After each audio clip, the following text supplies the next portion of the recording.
I feel like a crazy person. I feel like a crazy person. I feel like a fucking insane person, okay? Now, this is what I've been curious about is, who made Upgrade? Lee Wanell? He also did Wolfman and the Invisible Man. What's with all these mans? Sorry, back to what I was saying. I want to yap about Upgrade a little bit. I want to yap. Holy fuck, my forehead. Oh, I'm like damaged goods. Oh, I look like I have a syndrome. Okay. Upgrade. If you haven't seen it, it is a 2018 cyberpunk action horror film. Apparently directed by Lee Wanell. One of the best action movies I've ever seen in my entire life. I don't care what anybody says. From beginning to end, exciting. Minutes, hour and a half or something. Packed to the brim with fights, with action that are creative. Because the premise is basically this, that a guy in the near future gets into a car crash with his girlfriend, and they find out that it was hacked, and these guys come up, and for some reason, they fucking boom, blam the shit out of his girlfriend. They kill her in front of him, and they disable him with like a, I don't know, what would you call that? A spinal stun gun or something? Like, they literally just like into his spine. And he's now a limp. He's a limp boy. He's a limp boy in a little two-wheel go-kart, right? Or otherwise known as a wheelchair. He goes to this guy who he's working for, who installs him with a cybernetic experimental AI that basically moves his body for him. Think Neuralink, but like horror cyberpunk action. So he gets this robot AI thing installed in his neck, and he becomes like a ninja. Great job. Body acting, I think, is a very underrated part of acting. Dude is like moving like a robot the entire time, even during the action scenes and stuff, even though there's obviously going to be a stunt double for a lot of those. Really great all the way up to the finish. Finale, very exciting. Murder. There's a great twist at the end that I'm not going to ruin for you. Yeah, I mean, shouldn't be surprised at the twist, I guess, but like it's a nice little like thing where you're like, oh yeah, I probably should have seen that coming. Whatever. I watched it when I was like 18, and I have rewatched the movie, and it didn't necessarily lose like a ton of value. It had something to offer for me, but at the end of the day, that first watch is just so primo, just action flick. If you're in the neighborhood for some like just, I want to see some people get chopped up. I want to see some people. I want to see some palm strikes. I want to see some ninja shit in the near future. I want to see shotgun hand palms. Then this is a good watch for you. And also a great line at the end by the main character. You'll get that joke later. Okay. Upgrades, people. Upgrades. Number 2. The Banshees of Inisheren. Inisheren. The Banshees of Inisheren. The Banshees of Inisheren. The Banshees of Inisheren. The Banshees of Inisheren. This one is a great watch. Great single watch. What's the time? Keep the time as we talk. It's a great first time watch. And it's not like you couldn't watch it again. It is really long. I think it's like 3 hours. What is the running time on this? Oh my god.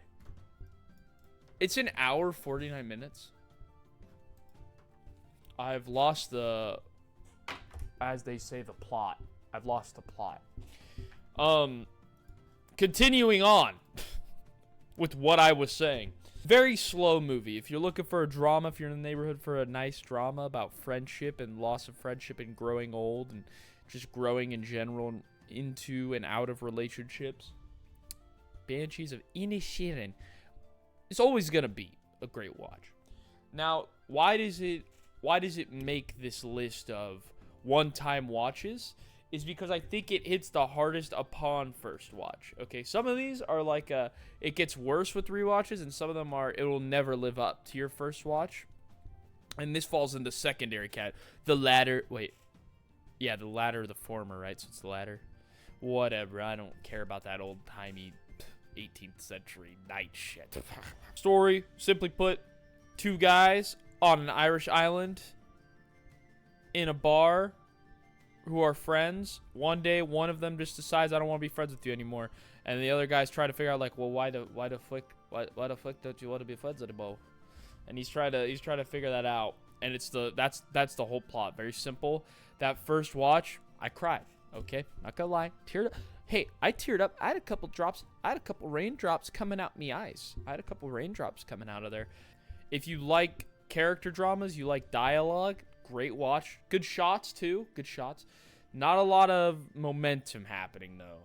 That's why it makes the list though, because that first watch, it infected me profoundly, and I've been too afraid to watch it again because I don't want it to affect me any less. Though I have rewatched scenes like on YouTube just when I feel like it. I made like an edit out of it at one point. That's how much I liked it. That's how you know it profoundly affected me. Now to make a little turn. Godzilla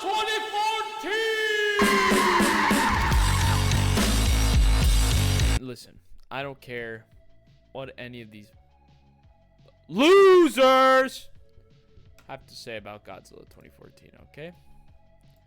Oh, I get it. Oh, they go. Oh, you mean war film era Godzilla? Okay, guys, why don't you get a big gun and just shoot? Maybe all my opinions should just die. They should die. Godzilla's cool. So are spiky lizard things. They're sick.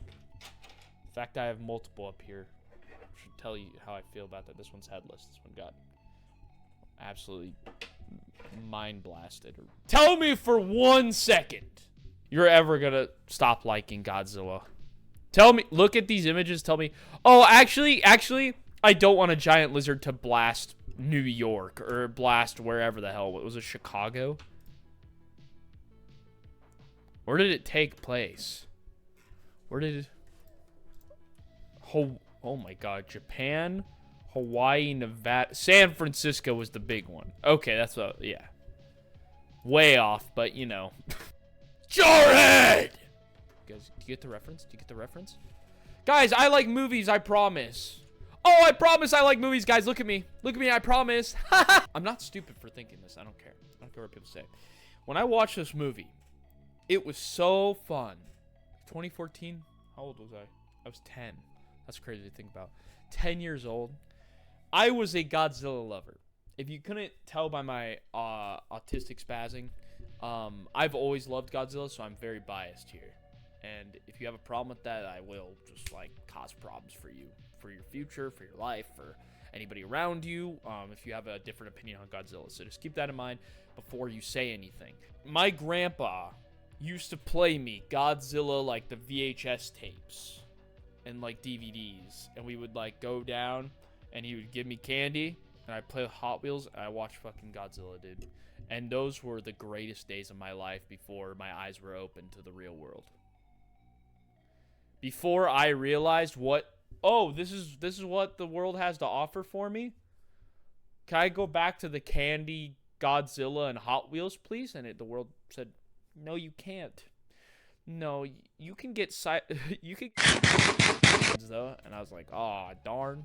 I said, oh, shucks. Oh, shucks, that sucks so bad. Ah, shucks. Godzilla's always sick. 2014 is a gritty take on Godzilla. Some people have a problem with that. You know, people love the new King of Monsters stuff. And I just haven't really gotten into it. I'm a Godzilla lover, but those movies are painful for me. And I know that's tough for me to say. I know it's weird for me to say, but it just doesn't have any weight. I know the 2014 one is cheesy. It's like follows an army guy and like all this, you know. But that army guy, okay, it still has a somewhat, I know people say, you say grounded story, people go, oh, there's a giant lizard monster, it's not grounded. We could play semantics. You want to play semantics? We can play semantics until we're pedantic. Pedantic? Let me act like I know big words. Dude, that's actually fire quote. Quote me on that! Hey, quote me on that one right now!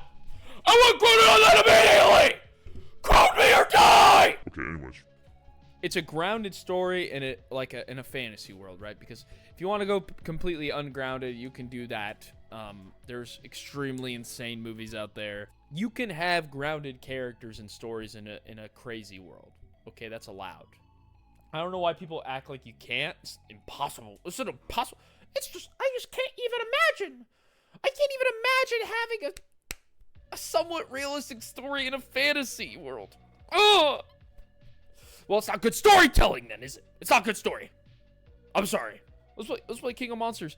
Oh yes, let's do some fake fucking terrible science. That's what we'll focus on for this movie. And we'll do that for the first 25 minutes until people want to go to sleep. And then all we put in the trailers are the cool monster fights, but we take forever to get to them. Back to 2014 Godzilla. I've ranted about this more than the first two movies, and those are probably just better movies in general. 2014 Godzilla becomes active. They can't figure out why. They treat him like a natural disaster, like they should. Then basically they find out that he is like a natural process that comes alive almost like the Earth, like creating an antibody to kill off things coming. Those alien bug designs, tell me those weren't cool though. They were like weird, like flying bugs, like flying squirrel, but there was like the male, which was like small and like was really good at flying, and then the female who was just bigger. Cool little like duo, like team up on Godzilla.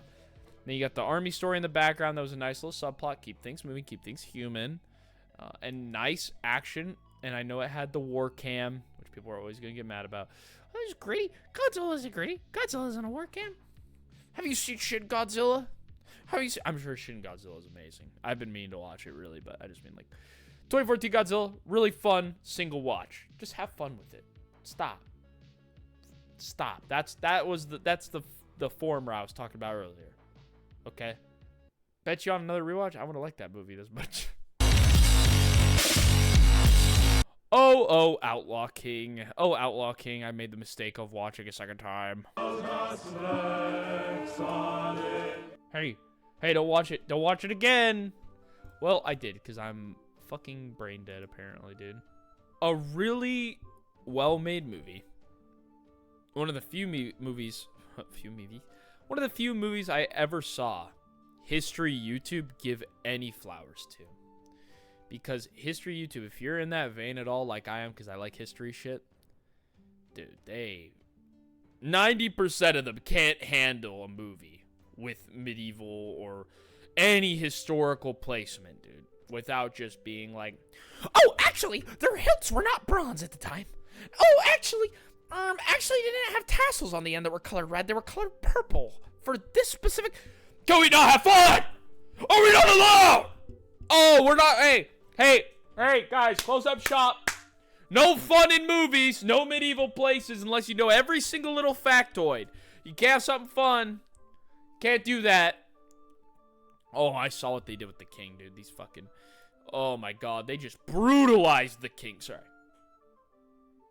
Not what we're talking about. Anyways, my point. Outlaw King got its flowers from some of the historical community. I was pretty happy with that, but skipping that. Why it's a great one watch. Because, one, really great opening scene with the catapult and the guy fencing, or what do you want to call it, sparring with the other guy. It kind of shows his skills as a melee combatant, but doesn't make him unrealistic in his abilities as a swordsman. Gets you connected to the Scots as well. I'm kind of connected to them. A lot of family from there, so I got this when I went over to Scotland. But really gets you connected to the Scots, being like, oh man, this sucks, you know, just like, wow, they lost again. They're gonna have to try again if they will, blah blah blah. And yeah, they do try again and immediately gets punished, has his like bunch of his guys killed, has his I think his wife locked up, and his daughter. Yeah, both of them are locked up, I'm pretty sure. And so he basically goes on a big civil war, but now he changes the way they do it. Instead of these head-on battles, he does pitched guerrilla warfare, and this is pretty true to the history. Not everything's 100% there. Robert the Bruce. Go through doing cool guerrilla tactics and eventually getting one over until finally they have a final conflict. And it's pretty cool, and that's the end of the movie. And great one watch. Great little one-liners, fun action, cool scenery. You see some of the cultural stuff going on. The dragon banner or whatever. Why was it not as good the second one? Okay, I'll tell you why. you quickly see how formulaic the whole movie is upon rewatch. So for the first watch, you can kind of just... For the first watch, you can kind of just, like, oh, I'm in this. This is fun. I like this character. I like that character. Oh, he died. He died. Oh, they beat the guy. Yes. Oh, they beat him. Oh, they beat him so bad that they won. Yes. Oh, my God. Yes. Please. Please, he won the fight. Yes. And now they win the war. Oh, my God. And now look. It's his wife and his daughter, and he has them. Oh, it's such a happy ending. And then you watch it a second time, and you're like, oh, yeah, he's going to do the thing. Yep. Yep, just like, actually, now I think about it, that's like actually, I just thought about it for 2 seconds, and that's every hero movie ever, every heroic journey, okay.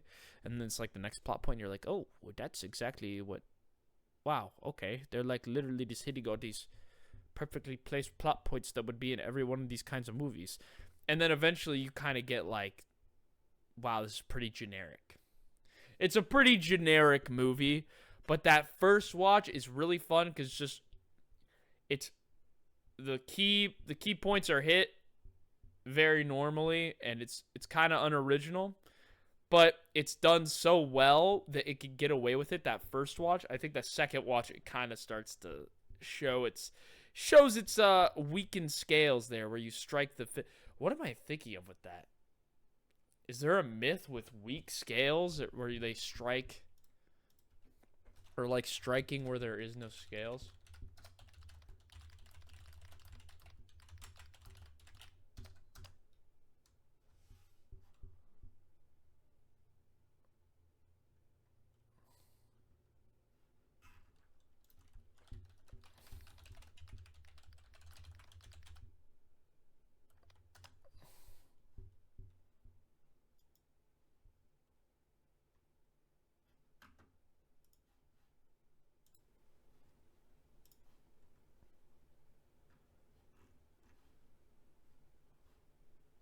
What am I doing right now? Enough with the fish myths! This is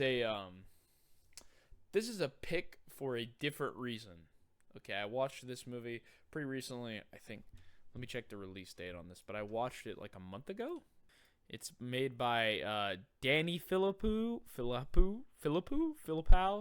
Danny Philippou, Michael Philippou. Which are like the Raka guys. The reason I can only recommend a single watch for this movie, right, is not because it probably does hit the hardest the first time, but I'm sure it hit hard upon rewatch. And it's not because it's so generic that it kind of loses its value on a second watch, or is like fun once but kind of annoying twice. I was with my fiance in the theaters watching this movie, and I've watched a lot of horror movies, okay? I've watched fucking Creep. I've watched Lake Mungo, really great movie. I'll watch all the Paranormal Activities. My wife has forced me to watch The Conjuring. Sorry to everybody who loves that movie. A lot of I love a lot of docu horror, so I watch a lot of those. I'm trying to think of the one I'm thinking. Oh, The Bay! That's it. The movie was it was really good. But something about it actually, like, I'm not joking. Like, and I know it sounds like pansy shit, so, you know, if you're sensitive to, hearing about people whine. Oh, I hate whine. Oh, people have issues. Hey, people need to remember their journals. People need to remember their okay. You're done with the video. Bye. Anyways, I was sitting in the movies like this, like.